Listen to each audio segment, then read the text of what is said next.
Bonjour à tous, ce mois-ci on s'intéresse à l'aspect médical du Vendée Globe. Quels médicaments Jean-Pierre embarquera-t-il sur son tour du monde?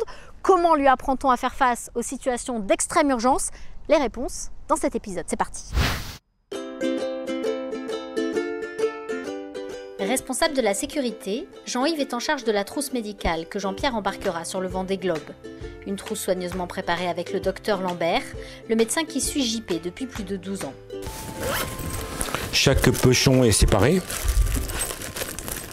c'est-à-dire que chaque médicament est dans son sac avec le numéro. Je suis juste là pour contrôler que la pharmacie est aux normes de la course et que JP sache se servir un peu de tout ce qu'il y a dedans. C'est quand même compliqué, parce qu'il y a beaucoup de médicaments et de faire des packaging assez légers, parce que les skippers ils aiment bien avoir des trucs light. On a fait une pharmacie qui est très pratique, avec des numéros, en sachant que moi dans ma poche j'ai la liste et les numéros, et donc je vais lui dire de prendre le U30 à telle dose, plutôt que de donner un nom de médicament compliqué, une molécule, etc. Jean-Pierre est vétérinaire, donc il sait ce que c'est qu'un médicament. Maintenant après, au téléphone, c'est plus facile de dire A40 que de dire kétoprophène ou amoxicilline acéclavélanique. Bien pensé, mais aussi accessible. Depuis l'accident de Yann Eliès, resté sans morphine plus de 48 heures après s'être fracturé le fémur sur le Vendée Globe 2008, le nécessaire de survie doit être facile d'accès. J'ai fait un daily box à part. Donc là, j'ai de l'urgence, j'ai des pansements compressifs, un garrot, des compresses, des pansements, la morphine, des agrafes, des ciseaux. Tu mets 2 trucs de velcro pour que ça soit collé contre une cloison, accessible dans le bateau. Voilà, donc avec ça, a priori, tu as tout sous la main.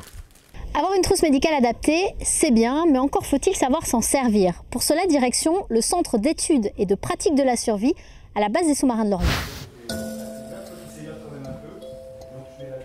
Ambiance studieuse pour Jean-Pierre et ses acolytes. Réunis pour la formation médicale hauturière obligatoire, les futurs Vendée Globistes écoutent religieusement le docteur Legac avant de passer aux exercices pratiques.